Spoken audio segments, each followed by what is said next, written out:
Un nuevo video cada semana.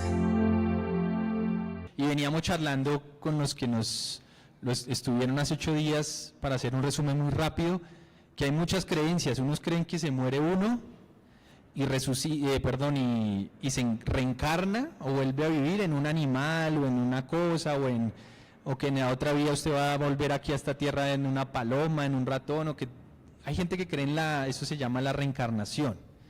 Bíblicamente obviamente eso no está ahí. Hay otras personas que creen que cuando uno se muere, uno tiene más o menos un par de días para que todos los familiares se reúnan y oren tan fuertemente por esa persona que nunca se haya arrepentido, se vaya al cielo. Eso es incorrecto. Eso es una teoría que es la del purgatorio, que no está en la Biblia y no la han enseñado mucho. Eso es mentira. Uno se va, y lo hemos venido hablando, donde usted decidió vivir en esta tierra, creyendo y viviendo bajo el gobierno de Jesús o no.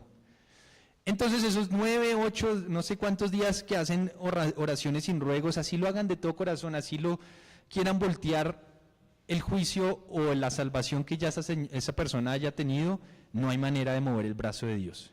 Pues purgatorio no existe, en la Biblia no aparece ese modelo. Entonces eso es otro tema que no es verdad. Y lo que hablamos hace 8 días es que sí ocurre algo, y es que va a venir una nueva vida y vamos a resucitar, dice la Biblia, en un momento específico para ser juzgados o para ser bienvenidos a la herencia que nos dejará Dios. Entonces hoy vamos a hablar un poquito de las herencias. ¿Qué es una herencia? Eso no es lo mismo que un legado. La diferencia de una herencia y de un legado es básica. La herencia es lo que usted le deja a alguien. El legado es lo que usted deja en alguien. ¿Bien? Y nosotros en teoría deberíamos tener la capacidad todo el mundo va a dejar herencia y legado en algún momento, sea poco, sea mucho. Pero la pregunta es qué clase de herencia y qué clase de legado, ¿sí? Porque puede ser bueno o malo, puede ser de bendición o de maldición. Pero en la Biblia, cuando estudiamos la Biblia, resulta que me di cuenta o nos damos cuenta que Dios deja herencia y que el ser humano también le deja una herencia a Dios. Nosotros le dejamos una herencia a Él y Él nos va a dar una herencia.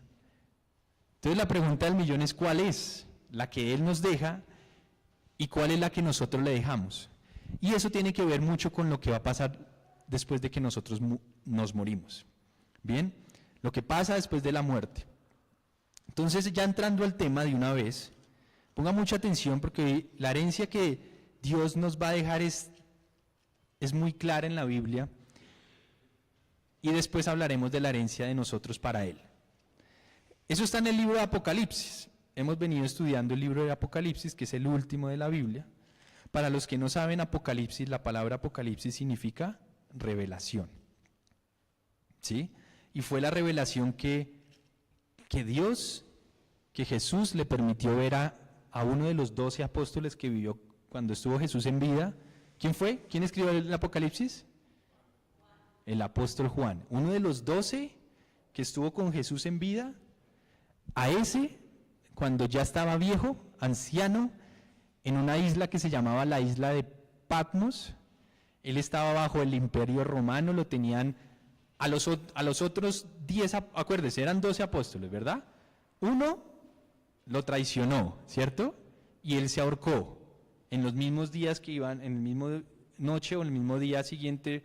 En esos días que Jesús fue arrestado, Judas, el que traicionó a Jesús, porque habían 2 Judas de los 12. Entonces, Judas se ahorcó. O sea que quedaron 11. De esos 11, 10 fueron asesinados en los postreros años. ¿Por qué? Porque predicaban a Jesús. Porque predicaban a Jesús, los asesinaron, algunos los decapitaron, otros al primero a otros los apedrearon, a punta de piedra los mataron, a otros los crucificaron. Dicen que a Pedro lo crucificaron boca abajo. Él dijo que no era digno de morir igual que su maestro y que lo pusieran boca abajo, etcétera, etcétera. Y solo uno de esos de esos 11 que quedaban, quedó vivo hasta ser anciano, que fue Juan. Y ese Juan, cuando estaba anciano y cuando lo tenían preso en la isla de Patmos, a ese Juan, Dios tenía un plan con Juan.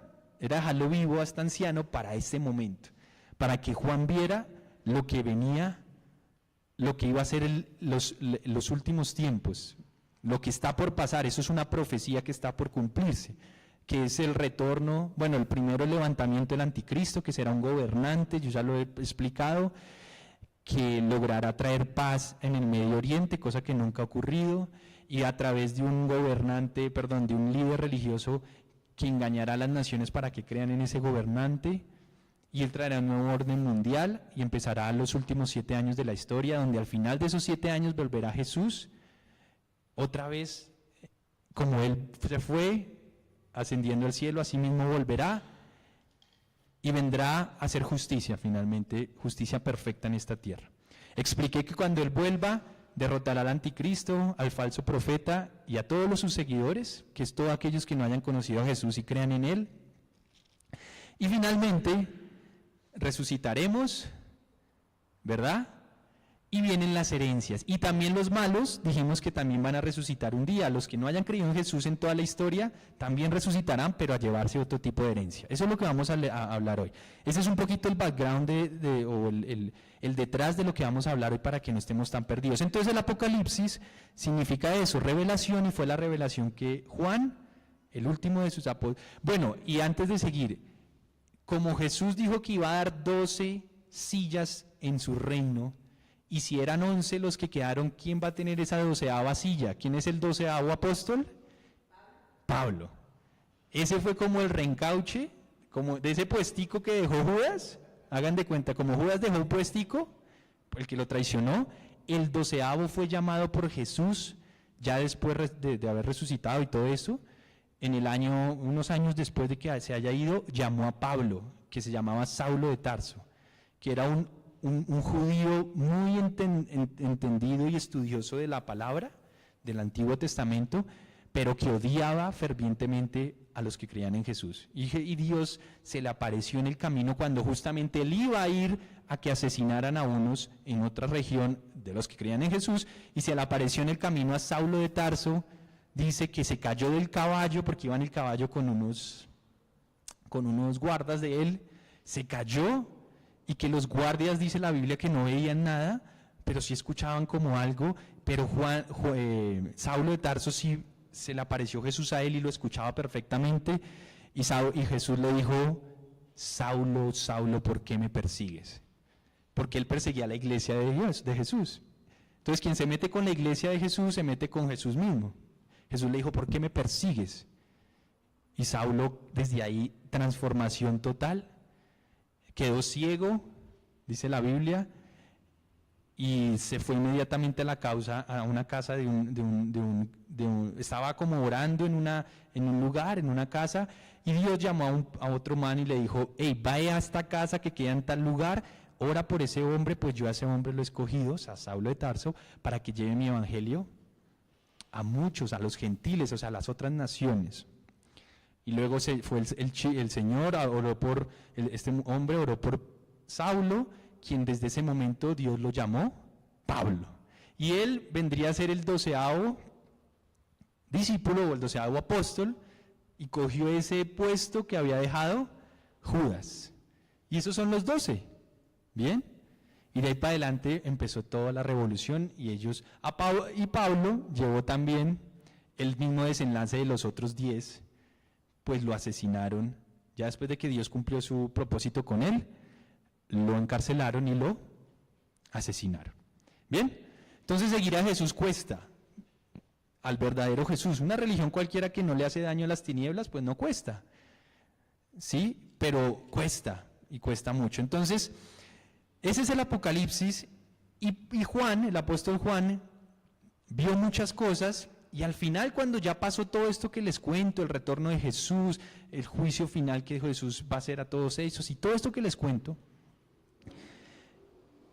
Juan vio lo siguiente. Vamos a leer Apocalipsis capítulo 21. Este es el primer trazo de Biblia que vamos a leer desde el versículo 1. Ponga mucha atención lo que dijo Juan. Dice, escribiendo Juan dice, después vi un cielo nuevo y una tierra nueva, porque el primer cielo y la primera tierra habían dejado de existir, lo mismo que el mar. O sea, todo esto que usted ve, esta tierra como usted la ve, va a pasar y va a venir un ¿qué? Un nuevo cielo y una nueva tierra. Dice, vi además la ciudad santa, la nueva Jerusalén, que bajaba del cielo procedente de Dios, preparada como una novia hermosamente vestida para su prometido. Oí una potente voz que provenía del trono y decía, aquí, entre los seres humanos, está la morada de Dios. Él acampará en medio de ellos, y ellos serán su pueblo. Dios mismo estará con ellos y será su Dios. Antes de seguir, ¿qué es lo que está pasando? Juan ve como un nuevo cielo, una nueva tierra, un nuevo mundo, digámoslo así, que probablemente es ese mundo que Jesús y Dios Padre y Dios Hijo y Dios Espíritu Santo quisieron haber tenido desde el comienzo, en el Edén, antes de que entrara el pecado, que cuando entró el pecado entró la muerte, la enfermedad, todo lo malo. El sueño de Dios era estar con los seres humanos ahí, en medio de ellos, en un mundo perfecto. Ya pasó todo lo que pasó, Jesús se deja matar, viene la redención de nosotros, para que al final volvamos o tengamos o vivamos como Dios quiso que viviéramos. Y Él dice, Él acampará, o sea, Dios acampará en medio de ellos, de los seres humanos, y ellos serán su pueblo. Dios mismo estará con ellos y será su Dios. Y mire esto tan bonito, dice, Él, o sea, Dios, les enjuagará toda lágrima de los ojos. Nosotros, ¿qué es lo que hacemos muchas veces o qué tenemos que pasar en esta vida, en esta tierra? Sufrimiento, por cosas, muertes, enfermedades, pérdidas, roturas de matrimonios, cosas tenaces por nuestro pecado, y eso son lágrimas. Dice que Él nos enjuagará toda lágrima de los ojos. Ya no habrá muerte, ni llanto, ni lamento, ni dolor, porque las primeras cosas han dejado de existir. Y mire lo que dice acá. También me dijo, dice Juan, ya todo está hecho. Yo soy el alfa y el omega, el principio y el fin. Al que tenga sed le daré de beber gratuitamente de la fuente del agua de la vida. El que salga vencedor, y mire la palabra de oro, dice, el que salga vencedor heredará todo esto y yo seré su Dios y él será mi hijo. O sea que la herencia que nos va a dejar a los que creamos en Él desde ya y los que nos entreguemos, no solo de creencia de boca, sino de creencia de actitud, de vida, esta es la herencia que nos espera, lo que acabo de leer. ¿Quién quiere esa herencia? Yo quiero esa herencia, porque ahorita hay otro tipo de herencia, ¿no? Pero Él dijo, mis hijos, los que me amen de en vida, o sea, ahorita ya estando con el corazón latiendo todavía, ahorita que usted se muera, si usted no ha creído, no hay manera de que cambie la cosa. Ese tipo de herencia que acabamos de leer es para aquellos que en vida hayan decidido amar a Jesús. ¿Bien? Ese es el primer tramo. Ahora vamos a ir al otro tramo, la herencia para los que no se arrepintieron en vida, los que no así hayan tenido plata, poca, mucha plata, mucho poder, poco poder, eso no tiene nada que ver acá al final. Miren lo que dice, vamos para el segundo tramo de versículo, Apocalipsis capítulo 21, pero vamos a leer desde el versículo 8, o el versículo 8.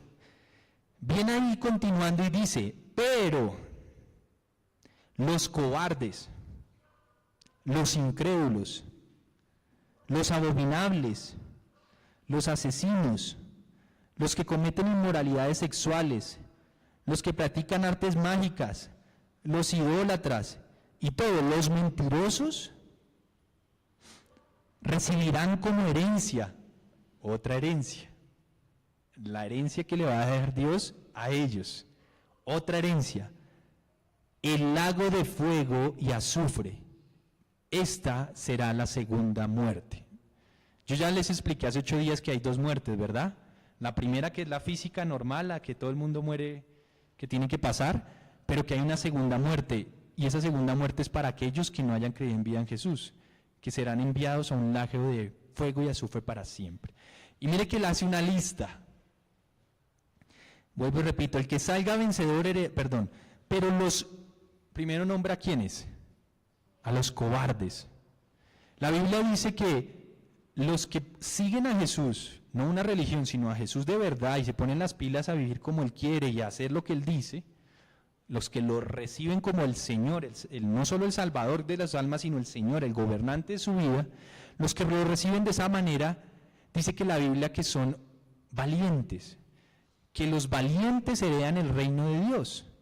O sea que los que no quieren heredar el reino de Dios, los cobardes, los que no se quieren meter en serio aquí, o los que quieren permanecer neutral, como, ay, tan lindo Jesús, tan linda la Biblia, pero a mí déjeme quieto, ese es un cobarde. Porque para meterse con Dios hay que tener valentía. Pero entonces lo primero que él nombra es a los cobardes. Los cobardes son aquellos que dicen, yo prefiero vivir la mía a mi manera, a mí no me molesten, me parece chévere Jesús, pero no voy a vivir como Él dice, no voy a creer lo que Él dice. Eso es un cobarde. Esos cobardes inmediatamente heredarán el lago de azufre. De hecho, en la Biblia hay una parte que dice que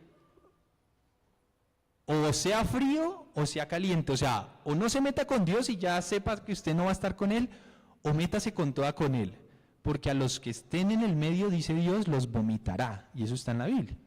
A los tibios los vomito. ¿Y por qué cree que un tibio es como tan peligroso, o por qué no le gusta tanto a Dios? ¿Sabe por qué un tibio no le gusta tanto a Dios? Porque vea, uno que ya dice, vea, yo no creo en Dios, yo soy ateo, a mí no me molesten, pues ese ya, digamos que nadie va, ya está perdido y nadie, pues sí, ya uno sabe que no cree en nada, listo, piérdase. Pero ¿qué pasa de un tibio? Un tibio es una persona que dice que cree, pero como no se mete en serio, o sea, no es caliente, entonces al final se pierde él y hace quedar mal a Dios con un montón de gente. Los tibios son los que dan mal testimonio, los tibios son los que dicen que creen en Dios, pero lo hacen quedar mal la mayoría de su vida. Entonces mucha gente cree que Dios es como esas personas, mucha gente no quiere acercarse a Dios por esos tibios. Entonces Dios dice, vea, yo prefiero que usted sea frío y no dañe a la gente que un tibio que la daña. Porque lo que Él quiere es un caliente o un frío que ya no daña a gente. ¿Bien? Eso por un lado. Entonces dice, yo seré vuelvo y repito, pero los cobardes, y después dice los incrédulos. ¿Qué es incrédulo? El que no cree en Él y no cree en lo que dice la Biblia. Y ahí hago un paréntesis. Hay mucha gente, usted habla con un montón de gente en Colombia y la mayoría le dice que creen en Dios. Pero yo les hago otra pregunta, ¿y usted cree lo que dice Dios ahí? Y ahí sí la mayoría no responden, porque les parece y esos son los tibios. Es muy fácil decir yo creo en Dios, pues sí, yo creo en alguien que hay allá arriba. De hecho, también los demonios saben que hay un Dios. De hecho, todo el mundo dice, no, pues yo creo en un Dios, sí. Pero cuando uno les confronta, ¿y usted cree lo que dice Jesús en la Biblia, que Jesús es Dios y lo que Él dice, o sea, las palabras de Él, ¿las cree? Ya es diferente. Porque nadie quiere sujetarse a su palabra, nadie quiere vivir como Él dice, nadie quiere creer lo que Él está diciendo ahí. Por lo cual, no es quién cree en Dios, sino quién le cree a Dios. Esa es realmente la pregunta. Esa es la pregunta. Y dice la Biblia que a los incrédulos también están en ese hall o en ese grupo de personas que heredarán la segunda tipo de herencia que Dios dejará, que es el lago de azufre. ¿Quién más? Dice, los abominables. Esos abominables, en la Biblia habla de abominación a personas que hacen un tipo, o sea, hay ciertos tipos de pecados que son abominables. De hecho, una de las partes de la Biblia que habla de que hay cosas abominables ante Dios, una, por ejemplo, son las relaciones sexuales entre personas del mismo sexo. No es criticándolas, es tratando de llamarlas, pero decirle que ese es un pecado que dice la Biblia que es abominación delante de Dios. Las relaciones sexuales de personas del mismo sexo o con animales, ese tipo de pecados, no estoy diciendo que los demás pecados no sean graves, pero ese tipo de pecados los cataloga la Biblia como abominación. ¿Sí? Y hay otro tipo de, ahorita vamos a mirar otros, pero ese es un pecado llamado por la Biblia de esa manera. Y nos habla de los abominables como que tampoco heredarán el reino de Dios. Acá hago un paréntesis, me han hecho las preguntas, bueno, ¿y si Dios luego no ama a los homosexuales, a las lesbianas? Claro, ponga mucha atención la diferencia, Dios ama a la persona, igual que a nosotros, porque así nosotros no tengamos la tendencia homosexual o lesbiánica, hemos pecado seguramente a niveles sexuales. Pero lo que la persona debe saber es que Dios ama a la persona, pero aborrece el pecado. Y la persona que decida amar más el pecado que a Jesús y su amor, pues entonces heredará eso, el lago de azufre. Entonces, ¿Dios quiere perdonar a una persona que practica el lesbianismo y el homosexualismo? Sí, pero depende del arrepentimiento de esa persona, igual que los demás pecados. Es lo mismo, es lo mismo. Hace poco me preguntó alguien, ¿pero qué es más grave?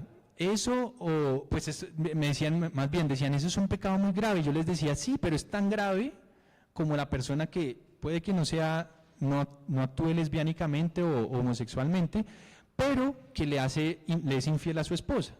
Es igual. Y si no se arrepiente, es lo mismo. O aquella que está atada, digamos, a la pornografía, todo eso, es exactamente lo mismo. Ahorita hay otro grupo que ahorita lo habla de eso. Pero abominación, hay un tipo de pecado que lo llama abominación la Biblia y son de ese tipo. Después habla de los asesinos. Y no solo es asesinos de ¿cómo se llama? De que van y matan con un revólver o con un cuchillo a alguien. Vimos los sicarios, los llamados sicarios. Obvio, eso entra ahí, los que son asesinos y no se arrepienten heredarán el lago de azufre, pero nosotros vimos acá que los asesinos también son aquellos que, ¿qué? ¿Quién estuvo en esa enseñanza? Que no perdonan. Pues la Biblia dice que todo aquel que no perdona, Jesús dijo que todo aquel que no perdona a alguien, independientemente de quién sea, que no perdona a alguien, está asesinando en su corazón a esa persona. ¿Cierto? ¿Quiénes estuvieron ese día que hablamos de eso? Hubo varios, ¿verdad? Quien asesine, quien quiera sostenerse en un rencor eterno contra alguien, así la otra persona haya tenido una culpa, Dios nos manda a perdonar, pues Jesús dijo, si no perdonas a quienes te han ofendido, yo tampoco te perdonaré tus pecados. O sea que el que no perdona es asesino, por lo cual entra en ese club, que heredarán el segundo tipo de herencia, que es el lago de azufre. Luego habla de otra persona, otro tipo de personas, dice, los que cometen inmoralidades sexuales. Ya ahí entra todo el resto, el que es infiel a su esposa, el que está atado a la pornografía, el que por ejemplo no se ha casado y está teniendo relaciones sexuales y no se arrepiente, el que maneja su sexualidad incorrectamente, el que vende su cuerpo, la prostituta, el gigoló, le llaman a los hombres, el que se acuesta con una y otra, todo eso, si no se arrepiente, ojo, porque pues la mayoría hemos cometido pecados, ¿no? Estaríamos todos, pero los que nos arrepentimos y pedimos perdón a Dios y lo dejamos, ya no recibimos esa herencia, recibimos la primera, que es la nueva Jerusalén, con todo espectacular, donde Dios estará en medio de nosotros, nos limpiará nuestras lágrimas y estará con nosotros para siempre. Sigamos, dicen los que practican artes mágicas.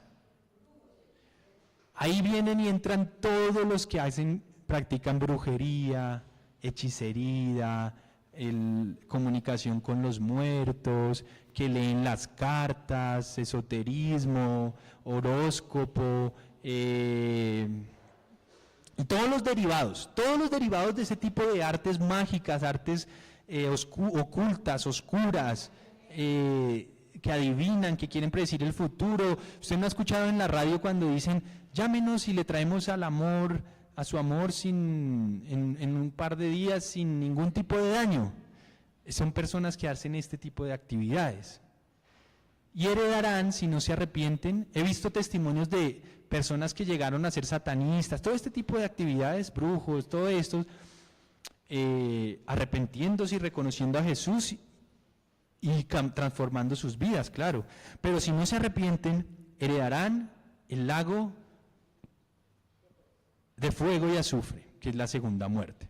Entonces, si usted sabe que alguien lo invita a que venga, pero traigamos a un chamán, traigamos a esto, que hagan acá un rezo, o lávese con... Eso es muy famoso. Usted tiene que lavarse con estas hierbas y no sé qué, y todo eso prohibido en la Biblia. Cualquier tipo de ese, y ese tipo de actividades que hay muchas familias atadas a eso, es un llamado para el arrepentimiento. Y después dice, hay otro tipo de personas, los idólatras. ¿Idolatría qué es? Cualquier tipo de cosa, persona o elemento que sea más importante que Dios en su vida. Eso es idolatría. Para algunos idolatran a personas. Por ejemplo, hay personas que idolatran a su cónyuge, a su pareja, a su novio, a su novia, a sus amigos. Hay otros que idolatran, por ejemplo, su trabajo. ¿Quién más? Sus hijos. Hay padres que idolatran, tienen por encima de Dios a sus hijos en su corazón, el dinero, el trabajo, los negocios, cualquier cosa que Jesús dijo unas palabras una vez y él dijo, donde esté tu corazón, allí también estará ¿qué? Tu tesoro. O sea, donde usted ponga su corazón, ahí está su tesoro. Si su corazón está puesto en un hombre o en una persona, le aseguro que tarde que temprano usted se va a estrellar, pues todo hombre y toda persona falla. Todo hombre y toda persona un día no va a estar. Por X o Y motivo, hasta por la muerte que se puede ir, o porque se quiso ir. Si usted ha idolatrado en su corazón a esa persona, grande será su sufrimiento. Pero para eso tenemos un Dios que nos restaura, que nos levanta, que si nosotros pedimos perdón, Él quiere ahora ser el esposo, el novio, el comandante, el todo de nosotros, y de esa manera nosotros le puedo asegurar que no seremos defraudados por Él, pues Él es el único que no falla, no peca, no es mentiroso. ¿Bien? Pero cuando usted y yo pusimos nuestro corazón en algo, hay personas que por ejemplo lo pusieron en el dinero, el día que se les fue el dinero, pues ¿qué pasó? Su vida se les fue, porque allí estaba su corazón, y como dijo Jesús, donde pongas tu corazón, ahí estará tu tesoro. En cambio, los que ponemos nuestro corazón en las palabras de Dios, en sus promesas, en tener una relación con Él, jamás somos defraudados, jamás. Puede que entremos en crisis económica, puede que nos pase algo, incluso puede que se nos vaya un ser querido, cercano, pero no, como nuestro corazón, o sea, no quiere decir que no amemos las demás personas, quiere decir es que el centro, el núcleo de nuestro corazón no está en ellos, o no está en esos elementos, o no está en el trabajo. No está, obvio hay que trabajar, obvio hay que hacer todo eso, pero no. El dinero hay que tenerlo, sí, hay que administrarlo, sí, pero que sea una herramienta, no un ídolo. O personas, hablemos ahora de otro tipo de cosas, de personas que idolatran una imagen, o que ya empiezan a decir, no, mira, si usted me quita esta cadena, o usted me quita este anillo, a mí me va mal. Entonces, ¿dónde está puesta su fe, su corazón? En esos elementos. Por eso es que cuando las personas no confían en Dios y van donde brujos, chamanes, todo este tipo de cosas, entonces empiezan a depender de lo que le dicen y lo que les dan y los objetos que le dan. Entonces idolatran cosas. Entonces si usted no pone en su casa a la entrada tal cosa, entonces se me va a meter cosas malas y ya están adentro, le cuento. Entonces todo ese tipo de creencias, de idolatría, de creer en cosas, o en objetos, o en imágenes, o en plata, o en gente, creerlo y ponerlo por encima de Jesús en nuestro corazón, eso es idolatría. ¿Bien? Entonces tenemos que dejar de ser idólatras para vivir con frutos en esta vida y heredar la primera herencia y no la segunda que nombré. Y terminan los últimos personajes que nombra. Después de los idólatras dice, y todos los mentirosos. Esto es una cosa maravillosa porque uno cree que hay mentiras que, ¿no? Como dice, piadosas. Eso es mentira. O sea, es una mentira de las mentiras. Que las mentiras piadosas no existen. Dice la Biblia que nosotros tenemos que siempre decir la verdad, pase lo que pase. Eso es también algo de nuestro arrepentimiento que tenemos que tener. El ser mentirosos es como una tendencia entre algunos más y otros menos, pero todos lo hemos mentido. Y siempre lo he dicho, la persona que no quiera ser mentirosa tiene una demanda, y es ser intachable. porque generalmente las mentiras se generan tras una equivocación, hacer mal las cosas, entonces usted tiene que mentir. Entonces, tenemos que ser intachables, como Dios demanda de nosotros, o arrepentirnos y empezar a vivir esa vida que Dios quiere para no tener que mentir. ¿Bien?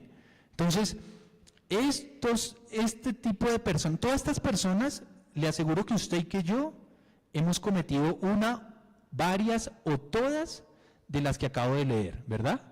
Una, varias o todas de las últimas que leí, de estas cosas que Dios no quiere y no va a aceptar, las hemos cometido. La diferencia es que nosotros hoy estamos arrepentidos, hemos creído en Jesús, no en una religión, le hemos pedido perdón de todo corazón, y entonces la Biblia dice que la sangre de Jesús que derramó en esa cruz hace 2000 años, ahora nos perdona el Padre por medio de esa fe en Jesús y nos da la oportunidad de empezar una nueva vida, para heredar ya no la vida, la segunda muerte que es el lago de azufre ya no, sino heredar en la nueva Jerusalén, ese nuevo mundo, esa nueva eternidad junto con Él, como lo prometió el Padre. Qué interesante, ¿verdad? Y dice, todas estas personas que leí antes tendrán como herencia el lago de fuego y azufre. Esta es la segunda muerte. Entonces, ¿Dios nos va a dejar cuántos tipos de herencia hay en Dios? 2. La nueva Jerusalén, ese nuevo mundo con Él para siempre, o el lago de azufre, que es la segunda muerte, donde irán todos los que no se arrepientan y los que hayan amado más ese estilo de vida que amar a Jesús y su estilo de vida.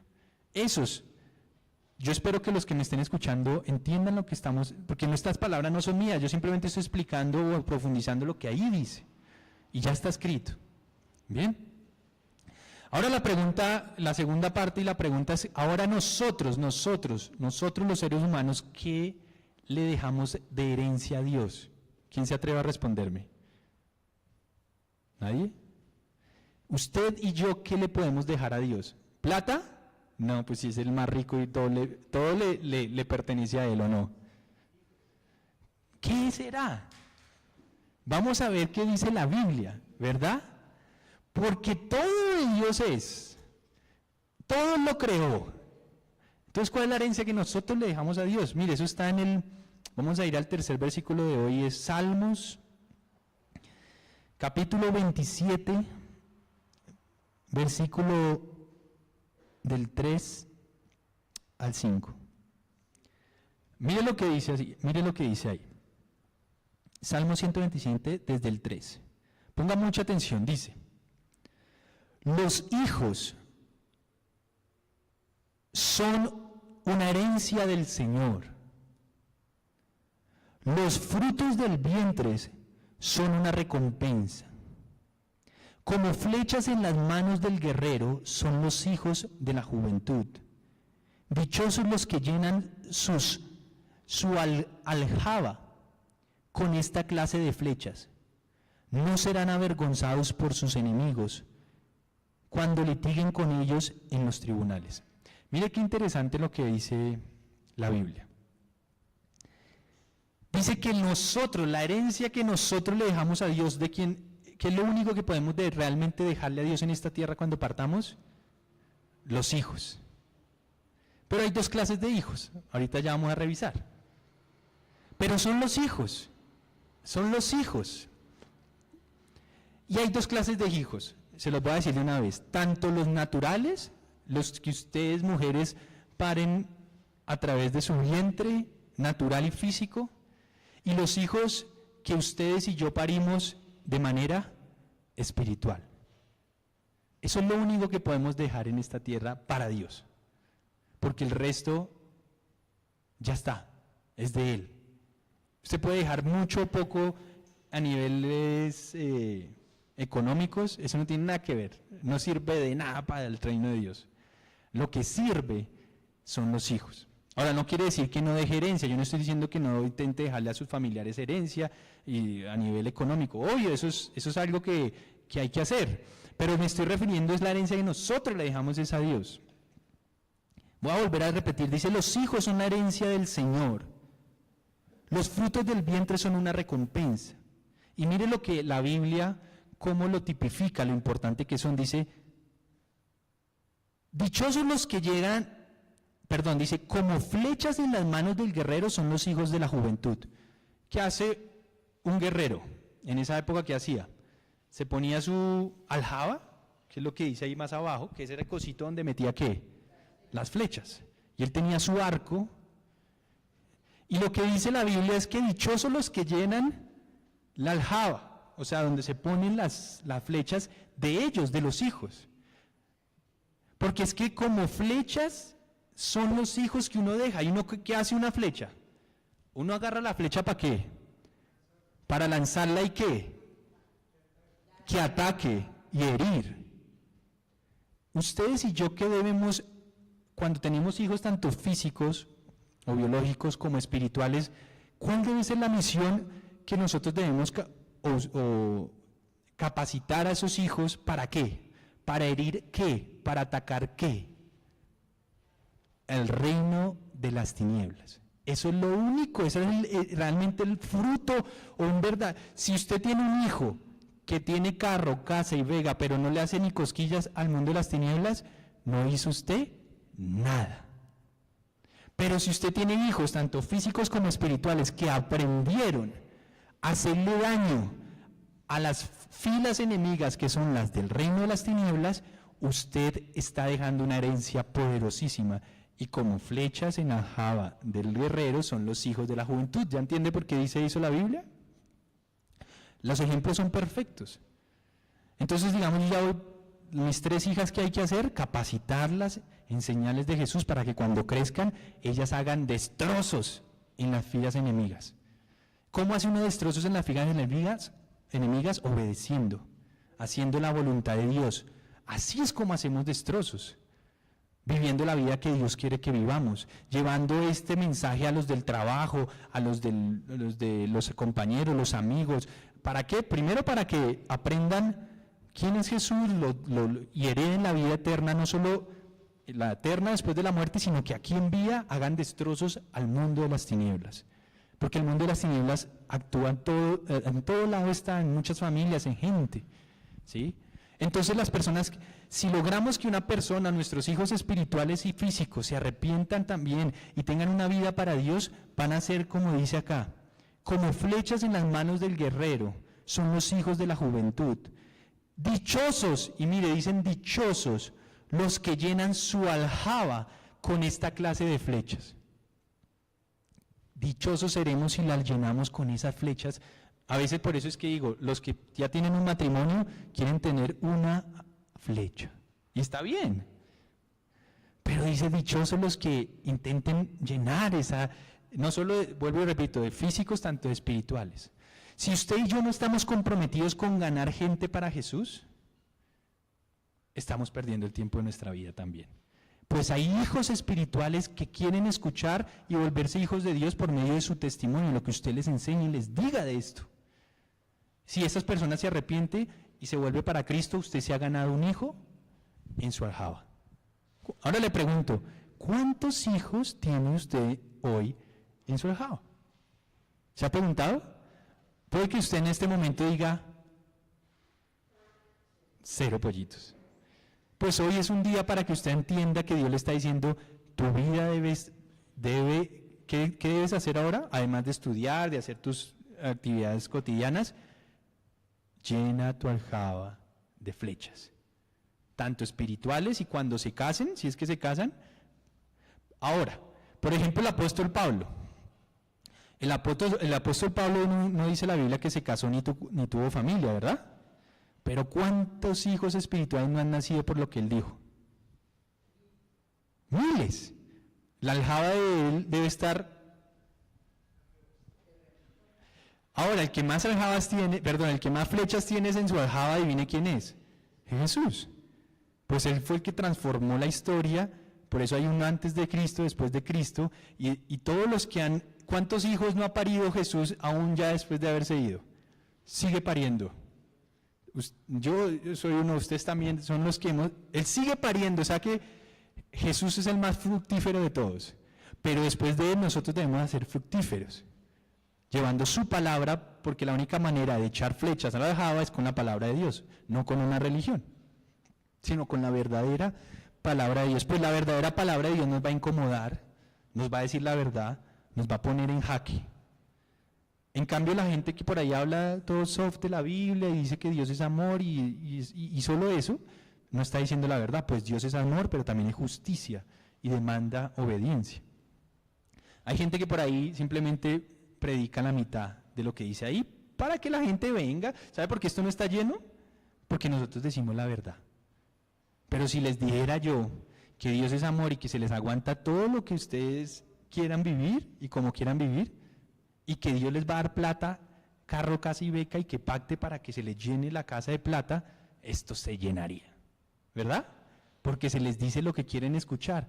Y la Biblia dice que al final de los tiempos muchos correrán y correrán por este tipo de enseñanzas mentirosas para que se les diga lo que quieren escuchar, no que se les confronte con la verdad.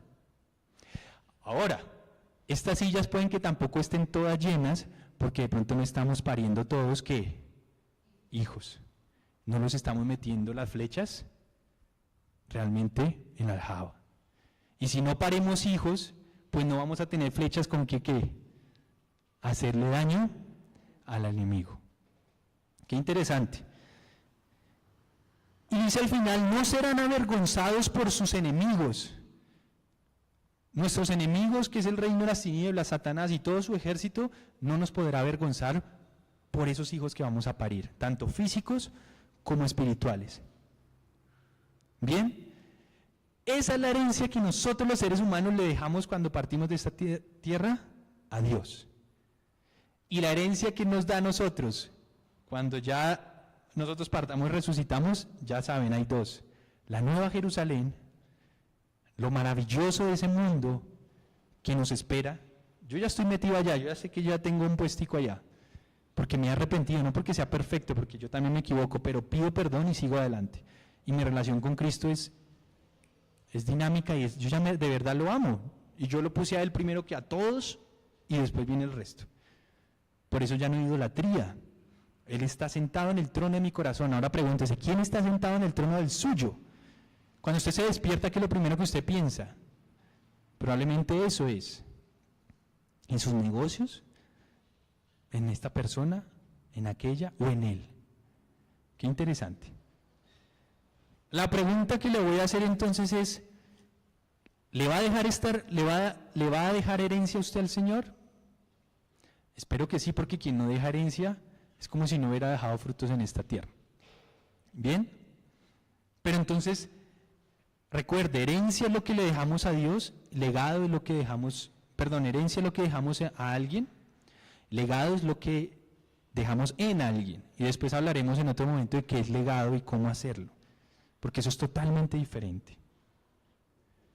Voy a volver a repetir la última y ya con esto termino leyendo lo que yo quiero usted que herede. Yo creo que Dios quiere que todos heredemos esto, pero esto no es gratuito.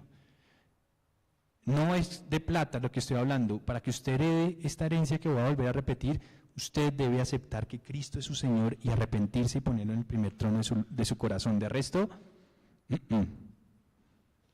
hay mucha gente que dice, no, yo voy a buscar a Jesús, yo oro cuando me quede tiempo, yo voy a la iglesia cuando me quede tiempo, yo busco a Jesús cuando me quede tiempo. ¿Eso qué es un reflejo? De que Él no es Él. Primer lugar. Cuando uno se enamora de alguien, lo primero que hace es primero esto, segundo esto y segundo. Donde está, como dijo Jesús, donde esté tu corazón, allí estará tu tesoro. Imagínese que usted encontró un tesoro. ¿Qué es lo primero que usted hace? Usted viviría para proteger ese tesoro, ¿o no? Y que nadie se lo vaya a robar. Y estaría pendiente y lo guardaría y velaría porque nadie... Si Jesús no es su tesoro, usted no va a vivir así para Jesús. Punto. ¿Listo? Vamos a leer para que se vayan con esta imagen. Recuerden, esta es la herencia que Dios quiere dar a todo el mundo, pero no todo el mundo la heredará, excepto haya un arrepentimiento genuino desde ya. Esta es la herencia. Dice, después vi un cielo nuevo y una nueva tierra, porque el primer cielo y la primera tierra habían dejado de existir, lo mismo que el mar. Vi además la ciudad santa, la nueva Jerusalén que bajaba del cielo procedente de Dios, preparada como una novia hermosamente vestida para su prometido. Oí una potente voz que provenía del trono y decía: aquí entre los seres humanos está la morada de Dios. Él acampará en medio de ellos y ellos serán su pueblo. Dios mismo los estará con ellos y será su Dios. Él les enjuagará toda lágrima de los ojos. Ya no habrá muerte, ni llanto, ni lamento, ni dolor, porque las primeras cosas habían dejado de existir. El que estaba sentado en el trono dijo: yo hago nuevas todas las cosas. Y añadió: escribe, porque estas palabras son verdaderas y dignas de confianza. También me dijo: ya todo está hecho. Yo soy el Alfa y el Omega, el principio y el fin. El que tenga sed le daré de beber gratuitamente del agua de la vida. El que salga vencedor heredará todo esto, y yo seré su Dios y él será mi hijo. Punto. Yo seré su Dios y él será mi hijo. Dios quiere hijos.